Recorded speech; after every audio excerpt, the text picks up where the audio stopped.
ಹೋರಾಟ, ಒಗ್ಗಟ್ಟಿನ ಪ್ರತ್ಯುತ್ತರ ಬೇಕು ಅಂತ ಹೇಳಿ ಚರ್ಚೆ ಮಾಡ್ತಾ ಇದ್ವಿ. ಮತ್ತಷ್ಟು ಒಡಕುಗಳು ಪ್ರಾರಂಭ ಆಯ್ತಾ? ದೋಷಾರೋಪಣಾ ಪಟ್ಟಿಯನ್ನು ಸಲ್ಲಿಕೆ ಮಾಡ್ಲಿಕ್ಕೆ ಸಮಯನ ಇದು ಅನ್ನೋ ಪ್ರಶ್ನೆ ಕೂಡ. ಅದರ ನಡುವೆನೆ ಪಹಲ್ಗಾವ್ಗೆ ಹೋಗಿ ಕನ್ನಡಿಗರನ್ನ ರಕ್ಷಣೆ ಮಾಡ್ಕೊಂಡು ಬಂದಂತಹ ಸಂತೋಷ್ ಲಾಡ್ ಅವರೇ ಇದೀಗ ಕೇಂದ್ರ ಸರ್ಕಾರದ ವಿರುದ್ಧ ಮತ್ತೊಮ್ಮೆ ವಾಗ್ದಾಳಿ ನಡೆಸಿದ್ದಾರೆ. ಹಿಂದೂಗಳ ನರಮೇಧದಲ್ಲಿ ರಕ್ತ ರಾಜಕೀಯ ಅಲ್ಲಿ ಪ್ರಾರಂಭ ಆಗಿದೆ. ನರೇಂದ್ರ ಮೋದಿ ಅವರು ರಾಜೀನಾಮೆ ಕೊಡಬೇಕಂತೆ ಸಂತೋಷ್ ಲಾಡ್ ಅವರ ಆಗ್ರಹ. ಯಾರ ಚುನಾವಣೆ ಮುಗಿಯೋವರೆಗೂ ಕೇವಲ ಹಿಂದೂ, ಮುಸ್ಲಿಂ, ಪಾಕಿಸ್ತಾನ ಅಂತಲೇ ಬಿಜೆಪಿಯವರು ಇನ್ನು ಚರ್ಚೆ ಮಾಡ್ತಾ ಕೂರ್ತಾರೆ. ಪಹಲ್ಗಾಮ್ನಲ್ಲಿ ಸತ್ತವರ ಕುಟುಂಬಗಳಿಗೆ ಕೇಂದ್ರ ಸರ್ಕಾರ 1 ಕೋಟಿ ಕೊಡಿಸಲಿ ಅಂತ ಹೇಳಿ ಇದೇ ಸಂದರ್ಭದಲ್ಲಿ ಸಂತೋಷ್ ಲಾಡ್ ತಿಳಿಸಿದ್ದಾರೆ. ಸರ್ಕಾರದ ವೈಫಲ್ಯತೆ ಏನಿದೆ, ಕಳೆದ 11 ವರ್ಷದಲ್ಲಿ ಎಷ್ಟು ಈ ರೀತಿ ಟೆರರಿಸ್ಟ್ ಆಕ್ಟಿವಿಟಿಗಳಾಗಿವೆ, ಇದ್ರ ಬಗ್ಗೆ ಬಹಿರಂಗವಾಗಿ ಚರ್ಚೆ ಆಗಬೇಕು. ಎಷ್ಟು ಜನ ಜೀವ ಕಳ್ಕೊಂಡಿದ್ದಾರೆ, ಇದ್ರ ಬಗ್ಗೆ ಚರ್ಚೆ ಆಗಬೇಕು. ಅದಕ್ಕಾಗಿ ನಾನು ಒತ್ತಡ ಅಂತಕ್ಕಂಥದ್ದು ಮೋದಿಯವರು ರಾಜೀನಾಮೆ ಕೊಡಬೇಕು. ಅದೇ ಬಿಜೆಪಿ ಪಾರ್ಟಿಯಲ್ಲಿ ಬೇರೆಗೆ ಅವಕಾಶ ಮಾಡಿಕೊಡಿ. 11 ವರ್ಷದಲ್ಲಿ ಬಿಜೆಪಿ ಸರ್ಕಾರ ಮೋದಿ ಸಾಹೇಬರು ಮಾಡಿರ್ತಕ್ಕಂಥ ಈ ದೇಶಕ್ಕೆ ಕಾಂಟ್ರಿಬ್ಯೂಷನ್ 0 ಆಗಿದೆ ಅಂತ ಈ ಸಂದರ್ಭಕ್ಕೆ ಹೇಳಿಕೆ ಬಯಸ್ತೀನಿ. ಕೇಂದ್ರ ಸರ್ಕಾರದ ವೈಫಲ್ಯತೆ ಏನಿದೆ, ಕಳೆದ ನೆನ್ನೆ ಎಲ್ಲ ಶ್ಲಾಘನೆ ವ್ಯಕ್ತವಾಗ್ತಾ ಇತ್ತಪ್ಪ ಸಂತೋಷ್ ಲಾಡ್ ಅವರ ಕಾರ್ಯವೈಖರಿಗೆ. ಅಲ್ಲಿ ಹೋಗಿ ಕನ್ನಡಿಗರನ್ನ ಸುರಕ್ಷಿತವಾಗಿ ವಾಪಸ್ ತಂದಿದ್ದಕ್ಕೆ ರಾಜಕೀಯ ಕರ್ನಾಟಕಕ್ಕೆ ಎಂಟ್ರ್ ಆದ ತಕ್ಷಣ ಶುರುವಾಯಿತು. ಅಶೋಕ್ ಗೌಡ್ರೆ ಪ್ರಶ್ನೆ ಕೇಳ್ತಿದ್ದಾರೆ, ಲೆಕ್ಕ ಕೊಡಿ, ಎಷ್ಟು ಅಟ್ಯಾಕ್ ಆಯಿತು, ಏನೇನು ಮುಚ್ಚಿಟ್ಟಿದ್ದೀರಿ, ಯಾವ ಅಟ್ಯಾಕ್ ಹಿಂದೆ ಯಾವ ಎಲೆಕ್ಷನ್ ಸ್ಟ್ರಾಟಜಿ ಇದೆ. ನಿನ್ನೆ ಭಾಷಣ ಮಾಡಿದ್ದು ಕೂಡ ಬಿಹಾರ ಚುನಾವಣೆಯನ್ನು ದೃಷ್ಟಿಯಲ್ಲಿಟ್ಕೊಂಡು, ನೀವು ಪುಲ್ವಾಮಾ ಅಟ್ಯಾಕ್ ಮಾಡಿಸಿದ್ದು ಕೂಡ ಎಲೆಕ್ಷನ್ನು, ಸರ್ಜಿಕಲ್ ಸ್ಟ್ರೈಕ್ ಕೂಡ ಎಲೆಕ್ಷನ್ನು. ಇದು ಹೆಂಗೆ ಎಂಥ ಹಾಸ್ಯಾಸ್ಪದ ಅಂತಂದರೆ, ಒಂದು ಭಾರತದ ಮೇಲೆ ಒಂದು ಅಟ್ಯಾಕ್ ಆದಾಗ, ಇಂತಹ ಒಂದು ಅಟ್ಯಾಕ್ ಆದಾಗ ಅದನ್ನು ಚುನಾವಣೆಗೆ ರಿಲೇಟ್ ಮಾಡ್ತಕ್ಕಂತಹ ಸಣ್ಣ ಮನಸ್ಥಿತಿ, ಇನ್ಕ್ಲೂಡಿಂಗ್ ಹಿರಿಯ ಸಚಿವರಾದಂಥ ರಾಮಲಿಂಗಾರೆಡ್ಡಿ ಇರಬಹುದು ಅಥವಾ ಬೇರೆ ಬೇರೆ ಸಚಿವರುಗಳೆಲ್ಲನೂ ಮಾಡಿರೋದು ವಿಪರ್ಯಾಸವೇ. ಯಾಕೆ ಇನ್ನೊಂದು, ಈಗ ಫಸ್ಟ್ ಆಫ್ ಆಲ್ ಚುನಾವಣೆ ಇರತಕ್ಕಂಥದ್ದು ಬಿಹಾರಲ್ಲಿ ನವಂಬರಲ್ಲಿ, ಈಗ ಯಾವುದೂ ಚುನಾವಣೆನೂ ಇಲ್ಲ. ಆಮೇಲೆ ಚುನಾವಣೆ ರ್ಯಾಲಿ ಸ್ಟಾರ್ಟ್ ಆಗಿಬಿಟ್ಟಿದೆ ಅಂತ ಹೇಳಿದ್ರೆ ಅದು ಚುನಾವಣೆ ಅಲ್ಲ. ಅದೀಗ ನಾವು ಹೋಗಿ ಕನ್ವಿನ್ಸ್ ಮಾಡ್ತಾ ಇದ್ದೀವಿ, ಹೇಳ್ತಾ ಇದ್ದೀವಿ ಯಾವ ರೀತಿ ಕಾರ್ಯಕ್ರಮಗಳನ್ನು ಇಷ್ಟು ವರ್ಷಗಳು ಅಲ್ಲಿ ನಿತೀಶ್ ಕುಮಾರ್ ಕೊಟ್ಟಿದ್ದಾರೆ ಅಂತಕ್ಕಂಥದ್ದು ಹೇಳ್ತಾ ಇದ್ದೀವಿ. ಅದೆಲ್ಲ ಒಂದು ಕಡೆಗೆ ಇರಲಿ. ಆದರೆ ಸೌತ್ ಏಷ್ಯನ್ ಟೆರರಿಸ್ಟ್ ಪೋರ್ಟಲ್ ಅಂತಂದ್ಬಿಟ್ಟು ಒಂದಿದೆ. ಸಂತೋಷ್ ಲಾಡ್ ನಿಮಗೆ ಹೇಳ್ತಾ ಇದ್ದೀನಿ, ಸಂತೋಷ್ ಲಾಡ್ ಇದನ್ನು ಓಪನ್ ಮಾಡಿ. ಸಂತೋಷ್ ಲಾಡ್ 2004ರಿಂದ 2014 ಮಧ್ಯದಲ್ಲಿ 7,000+ ಅಟ್ಯಾಕ್ಸ್ ಆಗಿದೆ ಅಂತ ಹೇಳ್ಬಿಟ್ಟು ಸೌತ್ ಏಷ್ಯನ್ ಟೆರರಿಸ್ಟ್ ಪೋರ್ಟಲ್ ಹೇಳ್ತಾ ಇದೆ.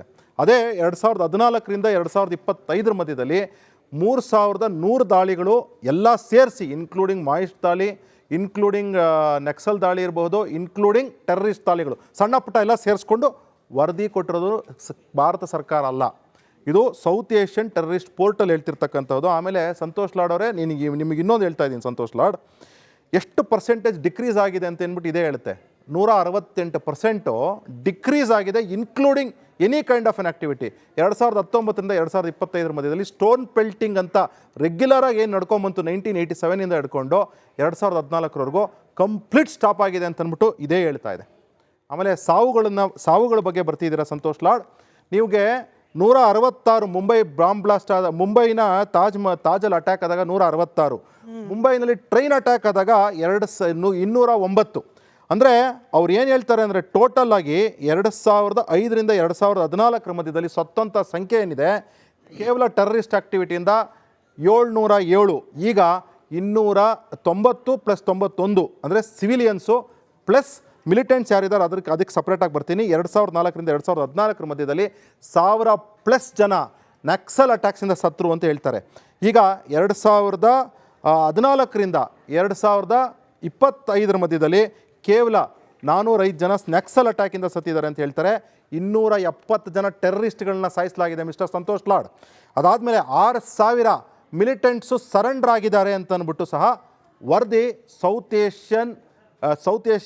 ಏಷ್ಯನ್ ಟೆರರಿಸ್ಟ್ ಪೋರ್ಟಲ್ ಹೇಳ್ತಿರ್ತಕ್ಕಂಥದ್ದು ಯಾರು ಹೇಳ್ತಿಲ್ಲ. ಸ್ವಲ್ಪ ಒಂಚೂರು ಜಾಗೃತಿಯಿಂದ ನಾಲ್ಗೆ ಬಿಗಿ ಹಿಡ್ಕೊಂಡು ಒಬ್ಬ ಸಚಿವ ಆಗಿದ್ದೀರಾ ಸ್ವಲ್ಪ ಅಲ್ಲಲ್ಲ, ಸಚಿವ ಆಗಿದ್ದೀರಾ, ಜನತಾದಳದಲ್ಲಿದ್ರಿ ಮಿಸ್ಟರ್ ಸಂತೋಷ್ ಲಾಡ್, ಜನತಾದಳದಲ್ಲಿದ್ರಿ, ಬಿಜೆಪಿಗೆ ಕದನ ತಡ್ತಾ ಇದ್ರಿ, ಬಿಜೆಪಿ ಟಿಕೆಟ್ ನಿಮ್ಮ ಹತ್ರ ಕೊಟ್ಟಿಲ್ಲ ಅಂತ ಹೇಳಿದ್ರೆ ಕಾಂಗ್ರೆಸ್ಗೆ ಹೋಗ್ಬಿಟ್ಟು ಬಾಯಿಗೆ ಬಂದಂಗೆ ಮಾತಾಡೋದನ್ನ ಕಂಟ್ರೋಲ್ ಮಾಡ್ಕೋ ಸಂತೋಷ್ ಲಾಡ್. ಬಿಜೆಪಿ ನಾಯಕರು ಹಂಗಾದ್ರೆ ಬಿಹಾರದಲ್ಲಿ ಚುನಾವಣಾ ಗ್ರೌಂಡ್ ನಲ್ಲಿ ಯಾವತ್ತೂ ಹಿಂದೂಗಳ ಮೇಲೆ ಅಟ್ಯಾಕ್ ಆಯ್ತು, ಮುಸಲ್ಮಾನರಿಂದ ಅಟ್ಯಾಕ್ ಆಯ್ತು ಅಂತ ಹೇಳಿ ಹೇಳೋದಿಲ್ವಾ? ಹಾಗಾದ್ರೆ ಬಳಕೆ ಮಾಡ್ಕೊಳ್ಳೋದಿಲ್ವಾ ಇದನ್ನ? ಏನಂದ್ರೆ let us not turn it into ಆಗ್ಲೇನೆ ಒಂದು ವ್ಯಕ್ತ ಆಯ್ತು. ಏನು ಅಂತಂದ್ರೆ ಈಗ ಈ ಯಾವುದೇ ದಾಳಿನ ಈ ಸಂದರ್ಭದಲ್ಲಿ ನಾವು ಹಿಂದೂ ವರ್ಸಸ್ ಮುಸಲ್ಮಾನರು ಅನ್ನೋದು ನೋಡತಕ್ಕಂತಹದ್ದು ತುಂಬ ತುಂಬ ತುಂಬ ಡೇಂಜರಸ್ ಸಿಚುಯೇಷನ್. ಯಾಕೆ ಅಂದರೆ ಈಗ ಅನೇಕ ಪಾಯಿಂಟ್ಸಲ್ಲಿ ಒನ್ ಆಫ್ ದ ಅಜೆಂಡಾಸ್ ಏನಿರಬಹುದು ಅಂತ ಹೇಳಿದ್ರೆ, ಫಸ್ಟ್ ಆಫ್ ಆಲ್ ಈಗ ವಕ್ಫ್ ಇದೆ, ಸ್ವಲ್ಪ ಈ ವೆಸ್ಟ್ ಬೆಂಗಾಲ್ ಇರ್ಬೋದು ಅಥವಾ ಯು ಪಿ ಇರ್ಬೋದು, ಇಲ್ಲೆಲ್ಲನೂ ಒಂದೊಂದು ಸುಟ್ಟು ಸಮಸ್ಯೆ ಇದೆ. ಸೌತ್ ಇಂಡಿಯಾದಲ್ಲಿ ಸಮಸ್ಯೆ ಇಲ್ಲದೆ ಇರ್ಬೋದು. ಆದರೆ ಇಂಥ ಸಂದರ್ಭದಲ್ಲಿ ಹಿಂದೂಸ್ಗೆ ಮುಸ್ಲಿಮ್ಸ್ಗೆ ತಂದಾಕಬೇಕು ಅಂತಲೇ ಒಂದು ಕುತಂತ್ರ ಮಾಡಿರಬಹುದು. ಒಂದು ಅದ್ರ ಜೊತೆಗೆ ಕಾಶ್ಮೀರಲ್ಲಿ ಯಾವ ರೀತಿ ಟೂರಿಸಮ್ ಸ್ಪ್ರೆಡ್ ಆಗ್ತಿತ್ತು, ಕಾಶ್ಮೀರೀಸ್ ಯಾರ್ಯಾರಿದ್ರು ಪಾಪ ಅವರೆಲ್ಲನೂ ಮೇನ್ಲ್ಯಾಂಡ್ ಭಾರತದ ಜೊತೆಗೆ ಯಾವ ರೀತಿ ಒಗ್ಕೊತಾ ಇದ್ರು, ಯಾವುದೇ ರೀತಿ ಆತಂಕ ಇಲ್ಲದೆ ಅದನ್ನು ಡಿಸ್ಟರ್ಬ್ ಮಾಡಲಿಕ್ಕಿರ್ಬೋದು. ಅದಾದಮೇಲೆ ಯಾವ ರೀತಿ FDI ಬರ್ತಾ ಇತ್ತು ಅದನ್ನು ಡಿಸ್ಟರ್ಬ್ ಮಾಡಲಿಕ್ಕಿರ್ಬೋದು. ಅದಾದಮೇಲೆ ಯಾರು ಈ ರಾಣಾನ ಅರೆಸ್ಟ್ ಮಾಡ್ಕೊಂಬಂದ್ರಲ್ಲ ಭಾರತ ಸರ್ಕಾರ, ಇದರಿಂದಾಗಿ ಒಂದು ಮೆಸೇಜ್ ಕೊಡ್ತಕ್ಕಂತಹ ಒಂದು ಕೆಲಸನೂ ಆಗಿರಬಹುದು ಅಂತ ಅಂದ್ಬಿಟ್ಟು ತುಂಬ ಜನ ಹೇಳ್ತಾರೆ. ಇದಕ್ಕಿಂತ ಎಲ್ಲದಕ್ಕಿಂತ ಜಾಸ್ತಿ ಜಾರ್ಜ್ ಸೋರಸ್ನ ಕೈವಾಡ ಇರಬಹುದು ಇದ್ರ ಮುಂದೆ ಅಂತ ಹೇಳಿ ಅನೇಕ ಜನ ಇಂಟರ್ನಲ್ ಸೆಕ್ಯೂರಿಟಿ ಎಕ್ಸ್ಪರ್ಟ್ಸ್ ಯಾರಿದ್ದಾರೆ ಅವರು ಸಹ ಹೇಳ್ತಿದ್ದಾರೆ ಜಾರ್ಜ್ ಸೋರಸ್ನ ಕೈವಾಡ ಇರ್ಬೋದು ಅಂತ ಹೇಳಿ. ಅದರಿಂದಾಗಿ ಈಗ ನಾವು ಇಂಥ ಸಣ್ಣ ಸಣ್ಣ ರಾಜಕೀಯಗಳನ್ನ ಮಾತಾಡೋದು, ಸಣ್ಣ ಸಣ್ಣ ವ್ಯಕ್ತಿತ್ವಗಳನ್ನ ನಾವು ಲಕ್ಷ್ಮಣ್ ಅಂತವರು, ಸಂತೋಷ್ ಲಾಡ್ ಅಂತವರು, ರಾಬರ್ಟ್ ವಾದ್ರಾ ಅಂತವ್ರನ್ನ ನಾವು ಇನ್ಫ್ಯಾಕ್ಟ್ ಹೇಳ್ಬೇಕು ಅಂತಂದ್ರೆ ಇವ್ರನ್ನೆಲ್ಲ ತಾವೇ ಮಾಧ್ಯಮದಲ್ಲಿ ದಿನ ಡಿಸ್ಕಾರ್ಡ್ ಮಾಡಿ ಉಗಿದು ಬಿಸಾಕ್ಬೇಕು. ಯಾಕೆ ಅಂತಂದ್ರೆ ಎಲ್ಲ ನಾನು ಹೇಳೋದು ಸ್ಮಿತಾ ಅಂತಲ್ಲ ಎಲ್ಲ ಮಾಧ್ಯಮದವರು ಯೂಟ್ಯೂಬರು ಸೇರಿಸ್ಕೊಂಡು ನಾನು ಹೇಳ್ತಾ ಇದ್ದೀನಿ, ಎಲ್ಲರೂ ಸೇರ್ಸಿ ಇಂಥವ್ರನ್ನ ಚಿಮಾರಿ ಹಾಕಿ ಕೈವಾಡ ಅಂದ್ರೆ ಅದಕ್ಕೆ ಪೂರಕವಾಗಿ ನನಗೆ ಮತ್ತೊಂದು ಬ್ರೇಕಿಂಗ್ ಇದೆ. ಇದಕ್ಕೆ ನಾನು ಬ್ರಿಗೇಡಿಯರ್ ಅವ್ರನ್ನ ಪ್ರಶ್ನೆ ಮಾಡ್ತೀನಿ. ಭಯೋತ್ಪಾದಕರಿಗೆ ಫಂಡಿಂಗ್ ಮಾಡಿದ್ದು ನಿಜ ಅಂತ ಹೇಳಿ ಪಾಕಿಸ್ತಾನವೇ ಒಪ್ಕೊಳ್ತಾ ಇದೆ. ಕಳೆದ 3 ದಶಕಗಳಿಂದ ಅಂದ್ರೆ 30 ವರ್ಷಗಳಿಂದ ಇದೇ ರೀತಿ ದುಷ್ಕೃತ್ಯವನ್ನು ನಾವು ಮಾಡ್ಕೊಂಡು ಬಂದ್ಬಿಟ್ಟಿದೀವಿ. ಇನ್ ಸಾಕು ಹೇಳ್ದವ್ರು ಯಾರು? ಪಾಕಿಸ್ತಾನದ ರಕ್ಷಣಾ ಸಚಿವರು ಖ್ವಾಜಾ ಆಸಿಫ್.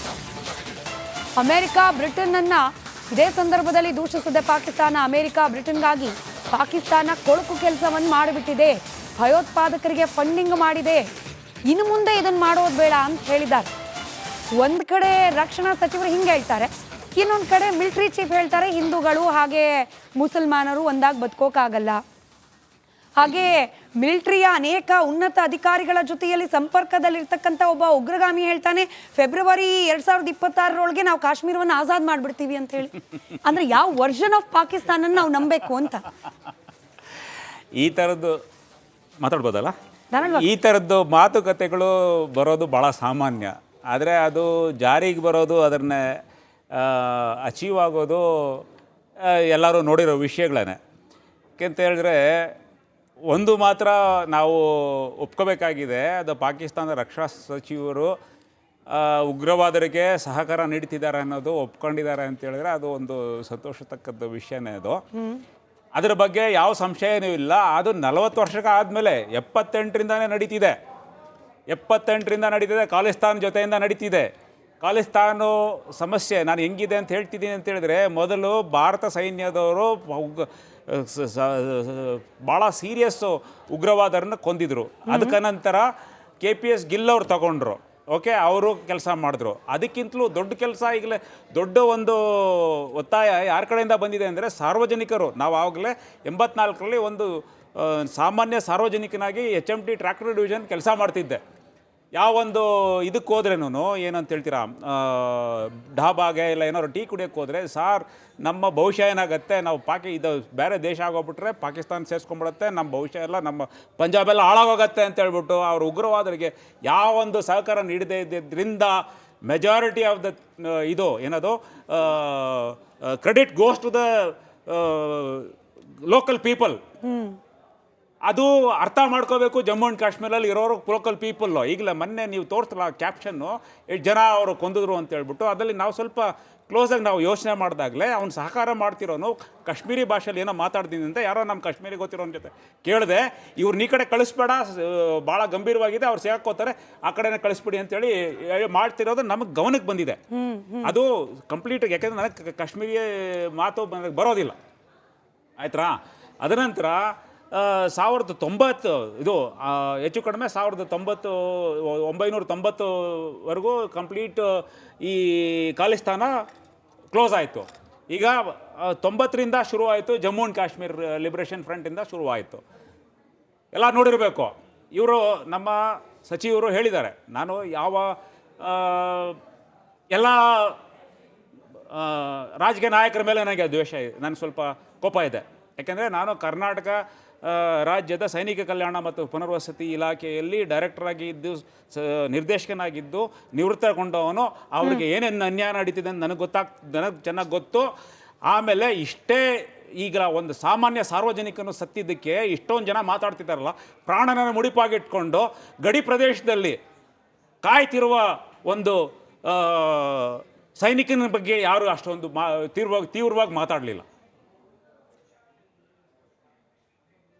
ಎಷ್ಟೋ ಜನ ನೋಡಿದ್ದೀನಿ, ಇಲ್ಲಿ ಕರ್ನಾಟಕದಲ್ಲಿ ನೋಡಿದ್ದೀನಿ, ತಮಿಳ್ನಾಡಲ್ಲಿ ನೋಡಿದ್ದೀನಿ, ಆಂಧ್ರ ಪ್ರದೇಶದಲ್ಲಿ ನೋಡಿದ್ದೀನಿ, ಕಾರ್ಗಿಲ್ ಯುದ್ಧದಲ್ಲಿ ನೋಡಿದ್ದೀನಿ ನಾನು. ಹೆಂಗೆ ಬರೀ ಅದು ಎಲೆಕ್ಷನ್ಗೋಸ್ಕರ ಬಂದು ನಿಂತ್ಕೊಂಡು ಹೋಗ್ತಾ ಇದ್ರು ಹೊಸದಾಗಿ ಮದುವಾಗಿರೋ ಹೆಂಗಸರು, 3 ತಿಂಗಳು ಬಸ್ರಾಗಿರೋ ಹೆಂಗಸರು, 6 ತಿಂಗಳು ಮಕ್ಕಳಿರೋ ಹೆಂಗಸರು ಕೈಯಲ್ಲಿ ಹಿಡ್ಕೊಂಡು ನಿಂತ್ಕೊಂಡು ಅವ್ರ ದಿನನಿತ್ಯ ಒಂದು ನನಗೆ ಮಾನಸಿಕವಾಗಿ ಭಾಳನೇ ನನಗೆ ಸಮಸ್ಯೆ ಆಗೋಯ್ತಾಗಲೇ. ಇಂಥ ಒಂದು ದೃಶ್ಯ ನೋಡೋದಕ್ಕೆ ನಾನು ಮಿಲಿಟ್ರಿ ಸೇರ್ಕೊಂಡ ಅಂತ ಅನಿಸ್ತೆ. ಅವಾಗಲೇ ಮನಸ್ಸಿಗೆ ಎಷ್ಟು ಬೇಜಾರಾಗತ್ತೆ ಅಂತ ಸೈನಿಕನಾಗಿ ನನಗೆ ಗೊತ್ತು. ನಿಜ. ಯಾವೊಂದು ರಾಜಕೀಯ ನಾಯಕರಿಗೂ ಗೊತ್ತಿಲ್ಲ. ಎಲ್ಲರೂ ಒಂದೇ ಈ ವಿಷಯದಲ್ಲಿ. ಸೈನಿಕರನ್ನ ನೋಡ್ಕೊಳ್ಳೋರು ಯಾರೂ ಇಲ್ಲ. ಈಗಲೇ ಒಂದು ತಮಿಳಲ್ಲಿ ಒಂದು ಇದಿದೆ, ಒಂದು ದೇಶನ ರಾಜ ಅಂತ ಹೇಳಿಸ್ಕೊಳ್ಳೋನು ಯಾರು? ಸೈನ್ಯ, ಕುಟುಂಬ, ಊಟ,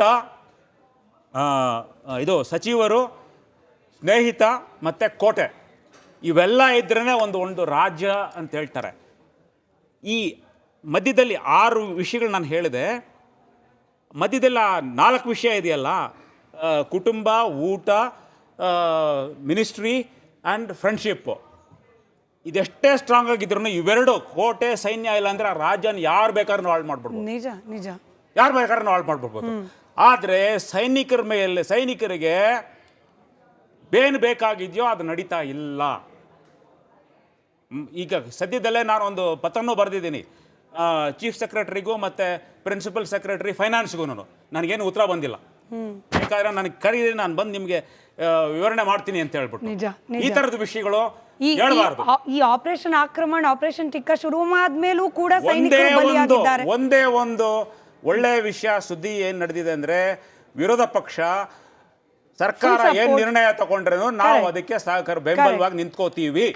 ಇದೇ ಒಗ್ಗಟ್ಟು ಜನಸಾಮಾನ್ಯರಲ್ಲೂ ಬರಬೇಕಾ ಅಂತ ಹೇಳಿ ಹಿಂದೂಗಳ ನರಮೇಧ ನಡೆದ ಪಾಕಿಸ್ತಾನದ ವಿರುದ್ಧ ರಿವೆಂಜ್ಗೆ ಇಡೀ ದೇಶ ಹಾತೊರೆತಿರೋ ಸಂದರ್ಭದಲ್ಲಿ ಅನ್ಫಾರ್ಚುನೇಟ್ಲಿ ನೋಡಿ ಸರ್, ಇವತ್ತು ಕಲಬುರಗಿಯಲ್ಲಿ ಒಂದು ಘಟನೆ ನಡೀತು. ಪಾಕಿಸ್ತಾನ ಧ್ವಜ ಹಾಕಿದ್ರು. ಬೇರೆ ಸಂದರ್ಭ ಆಗಿದ್ರೆ ಒಂದು ದೇಶದ ಧ್ವಜಕ್ಕೆ ಗೌರವ ಕೊಡಬೇಕು ಅಂತಿದ್ವೇನೋ, ಬಟ್ ಇಂಥ ಸಂದರ್ಭದಲ್ಲೂ ಕೂಡ ಅದಕ್ಕೆ ಗೌರವ ಕೊಡಬೇಕು ಅಂತೇಳಿ ಮಹಿಳೆಯರು ಅದನ್ನು ತೆಗೆದಿದ್ದಾರೆ. ಪಶ್ಚಿಮ ಬಂಗಾಳದಲ್ಲಿ ಪಾಕಿಸ್ತಾನ ಜಿಂದಾಬಾದ್ ಅಂತ ಹೇಳಿ ಘೋಷಣೆಗಳನ್ನು ಕೂಗೋ ಜನ ಇದ್ದಾರೆ. ಅಂದರೆ ನಮ್ಮವರೇ, ನಮ್ಮ ದೇಶದವರು ನಾವು ಅಂಥೇಳಿ ಇನ್ನೂ ಕೂಡ ಮಾನಸಿಕವಾಗಿ ಸಿದ್ಧವಾಗಿಲ್ವಾ? ಭಾರತದವರು ನಾವು ಅಂಥೇಳಿ ಒಪ್ಕೊಳ್ಳಿಕ್ಕೆ ಸಿದ್ಧವಾಗಿಲ್ವಾ? ನೋಡಿ, ಯಾವ ಭಾರತೀಯನಿಗೂ ನಾನು ಭಾರತದವನು ಅಂತ ಒಪ್ಕೊಬೇಕು, ಒಪ್ಕೊಂಡಿಲ್ಲ ಅನ್ನೋದು ಸಂಶಯ ಪಡುವಂಥದ್ದು ತಪ್ಪು. ಆ ಥರ ಯಾರೂ ಇಲ್ಲ. ಆ ಥರ ಯಾರಾದರೂ ಸ್ವಲ್ಪ ಆದರೂ ಅಂಥ ಒಂದು ಕೃತ್ಯದಲ್ಲಿ ತೊಡಗಿದರೆ ಅವ್ರಿಗೆ ಯಾವತ್ತಿಗೂ ಕ್ಷಮಿಸಬಾರ್ದು. ಯಾವುದೇ ಸಮುದಾಯದವರಾದ್ರು. ಯಾವುದೇ ಸಮುದಾಯದವರು. ಯಾಕೆ ಸಿಂದಗಿಯಲ್ಲಿ ಪಾಕಿಸ್ತಾನ ಬಾವುಟ ಆರಿಸಿ ಸಿಕ್ಕಾಕೊಂಡ್ಬಿಟ್ರು. ನೋಡಿದ್ರೆ ಯಾರು ಗಲಾಟೆ ಮಾಡಿದ್ರು, ಹಿಡ್ಕೊಳ್ಳಿ ಅಂತ ಅವರೇ ಸಿಕ್ಕಾಕೊಂಡ್ರು. ಯಾರು ಬೇಕಾದರೂ ಮಾಡ್ತಾರೆ. ಅಂಥದನ್ನು ಸರಿಯಾಗಿ ಮಟ್ಟ ಹಾಕಬೇಕು. ಅಂಥದನ್ನು ಯಾವುದನ್ನು ಬಿಡಬಾರ್ದು. ಭಾರತೀಯರು ಎಲ್ಲ ಭಾರತೀಯರು, ಅದರಲ್ಲಿ ಯಾವುದು ಸಂಶಯ ಇಲ್ಲ. ಆಮೇಲೆ ಯಾವನಿಗೆ ಭಾರತ ಇಷ್ಟ ಇಲ್ವೋ ಅವನು ಯಾಕಿರ್ತಾನೆ?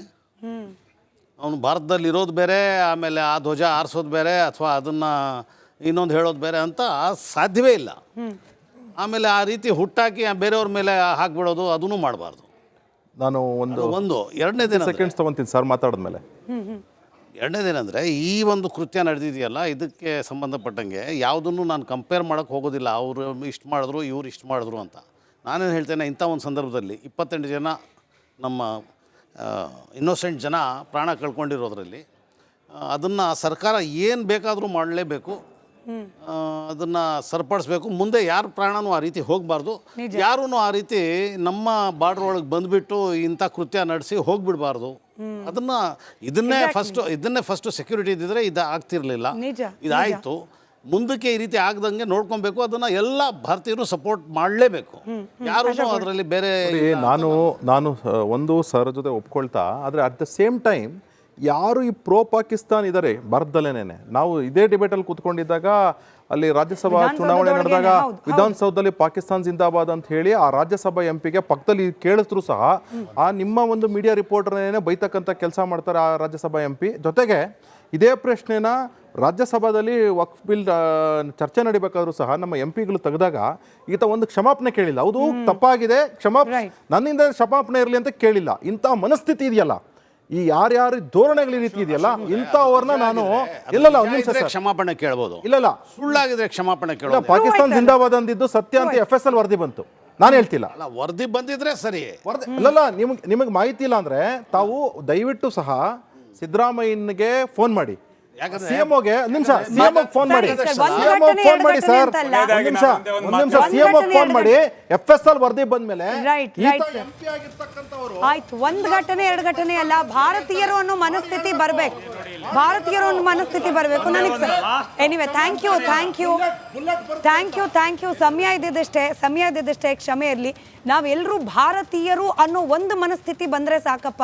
ಆ ಘಟನೆ ಈ ಘಟನೆ ಇನ್ನೂ ಕೂಡ ಒಡೆದು ನೋಡುವಂತಹ ಪರಿಸ್ಥಿತಿಲಿ ನಾವು ಉಳಿದಿಲ್ಲ. ನಾವೆಲ್ಲರೂ ಒಂದು ಭಾರತ ಸರ್ಕಾರ, ಯಾವುದೇ ಪಕ್ಷದಿರ್ಬೋದು, ಭಾರತ ಸರ್ಕಾರ ಕೈಗೊಳ್ಳುವ